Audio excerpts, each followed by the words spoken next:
Airku Indonesia, negeri elok amat ku cinta, tanah tumpah darahku yang mulia, yang ku puja sepanjang masa. Tanah airku aman dan makmur, pulau kelapa yang amat subur, pulau melati pujaan bangsa sejak dulu kala. Kabupaten Batang merupakan salah satu wilayah di pesisir utara Jawa Tengah yang memiliki kekayaan alam, budaya, dan potensi daerah yang beragam. Terletak di jalur strategis Pantura, Batang terus berkembang sebagai daerah yang dinamis tanpa meninggalkan nilai-nilai tradisi yang diwariskan secara turun-temurun. Bentang alam Kabupaten Batang membentang dari pesisir Laut Jawa hingga kawasan perbukitan dan pegunungan yang sejuk.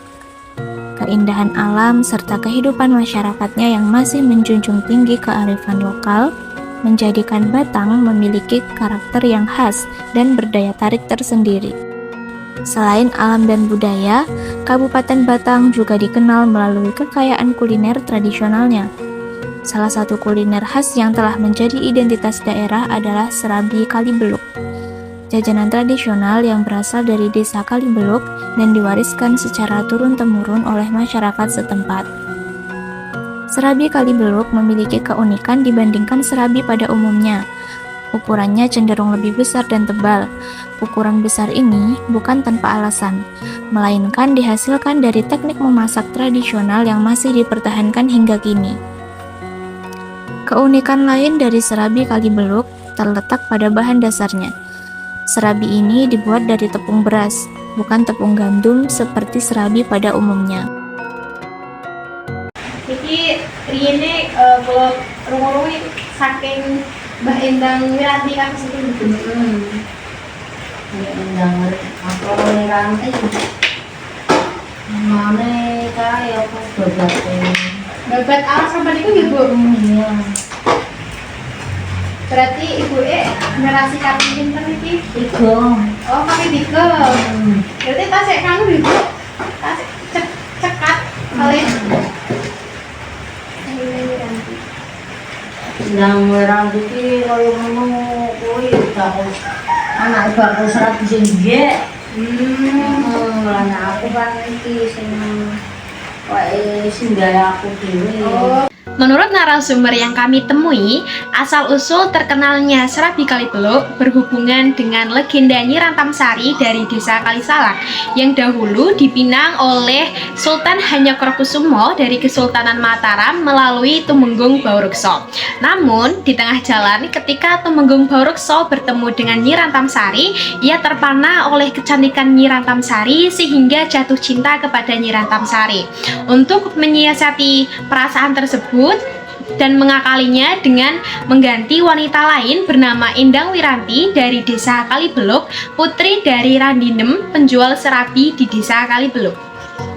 Namun, ketika sampai di Kesultanan Mataram, Endang Wiranti tiba-tiba pingsan saat duduk di singgasana. Ketika ditanyai oleh para abdi dalem, dirinya akhirnya mengaku bahwa dirinya bukanlah Nyi Rantamsari, melainkan Endang Wiranti. Mengetahui hal tersebut, sang sultan murka dan akhirnya menjatuhkan hukuman berupa membuka alas roban kepada Tumenggung Baurekso. Sedangkan Endang Wiranti dipersilahkan untuk kembali ke desanya dan diberikan modal untuk melanjutkan usahanya, yaitu melanjutkan usaha serabi Kalibeluk. Karena kejujuran Endang Wiranti itulah menjadikan Kalibeluk terkenal dan menjadi salah satu mata pencaharian warga desa di Kalibeluk.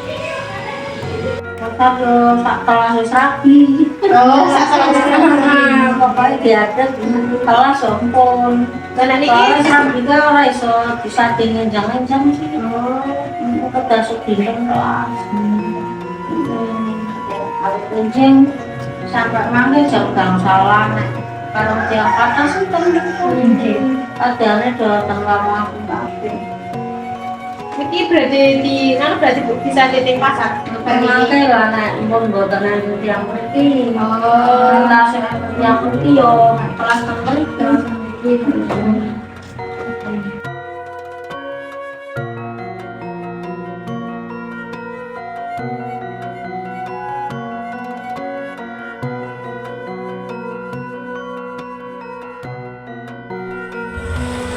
Tahap awal dimulai dengan mencuci beras hingga benar-benar bersih. Kemudian beras tersebut dikeringkan. Setelah kering, beras ditumbuk menggunakan alu dan lumpang hingga menjadi tepung halus.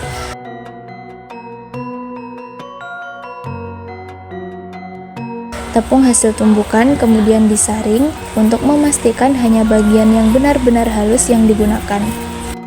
Selanjutnya, tepung beras dicampur dengan parutan kelapa, air, dan gula. Lalu diaduk hingga menjadi adonan serabi yang siap dimasak. Untuk membentuk serabi yang tebal dan besar, serabi kali beluk dibuat menggunakan wajan yang terbuat dari tanah liat. Sebelum adonan dituangkan, wajan terlebih dahulu dipanaskan di atas api hingga mencapai suhu yang tepat. Untuk satu serabi, digunakan 2 wajan yang ditumpuk. Wajan bagian bawah bersentuhan langsung dengan api, sedangkan wajan di atasnya berfungsi sebagai tempat adonan serabi. Setelah adonan dituangkan, wajan tersebut kemudian ditutup menggunakan cetakan tanah liat lain yang bentuknya hampir sama, namun dilengkapi dengan pegangan untuk memudahkan membuka dan menutup. Penutupan ini membuat panas terperangkap dan menyebar secara merata dari bawah dan atas. Pada proses inilah yang menghasilkan adonan mengembang sempurna dan menghasilkan serabi berukuran besar. Serabi kali beluk hadir dalam 2 varian rasa.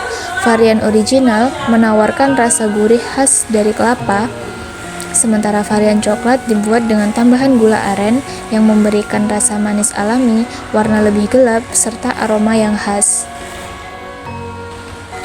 Dengan teknik memasak tradisional, penggunaan wajan tanah liat, serta bahan-bahan alami, serabi kali beluk bukan sekedar jajanan, melainkan cerminan kearifan lokal dan identitas masyarakat Kabupaten Batang. Melalui serabi ini, Batang menghadirkan kekayaan kuliner yang tetap lestari di tengah perkembangan zaman. Seiring berjalannya waktu, serabi kali beluk tidak hanya bertahan sebagai warisan kuliner, tetapi juga terus hidup dalam aktivitas ekonomi masyarakat desa Kali Beluk hingga saat ini. Proses penjualan serabi kali beluk masih dilakukan secara sederhana dan tradisional, yaitu di tempat yang sama dengan rumah produksinya.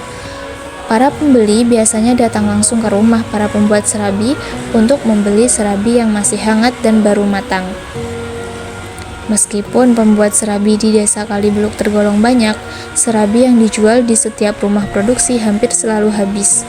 Hal ini menunjukkan bahwa serabi Kali Beluk memiliki pasar tersendiri dan tetap diminati oleh masyarakat, baik warga lokal maupun pendatang. Dalam kondisi tertentu, ketika serabi belum habis terjual di rumah produksi, para penjual akan membawa serabi tersebut ke pasar tradisional. Penjualan di pasar biasanya dilakukan hingga sore hari sekitar pukul 5 agar serabi tetap dapat dinikmati oleh masyarakat luas dan tetap memiliki nilai jual. Serabi Kali Beluk masuk ke dalam unsur sistem mata pencaharian. Adapun analisis wujudnya sebagai berikut. Yang pertama, mata pencaharian warga. Serabi Kali Beluk dijadikan sebagai mata pencaharian di desa Kali Beluk. Aktivitas membuat serabi dilakukan setiap hari, dari malam sampai sore hari oleh warga. Yang kedua, bahan dari sekitar desa. Bahan-bahan untuk membuat serabi Kali Beluk seperti beras, kelapa, dan gula berasal dari hasil tani warga sekitar. Jadi, usaha serabi ini juga ikut membantu petani padi dan kelapa. Semua saling berkaitan dan menggerakkan ekonomi desa. Ketiga, cara menjual yang sederhana. Serabi Kali Beluk dijual dengan cara sederhana, misalnya dijual langsung di rumah, dititipkan di pasar, atau dijajakan di pinggir jalan. penjual dan pembeli bertemu langsung tanpa perantara, seperti yang biasa terjadi di desa. Yang keempat, warisan keterampilan. Kemampuan membuat serabi kali beluk diwariskan dari generasi ke generasi, biasanya lewat praktik langsung. Keterampilan ini sangat penting karena bisa jadi bekal untuk mencari penghasilan sekaligus menjaga tradisi agar tidak hilang.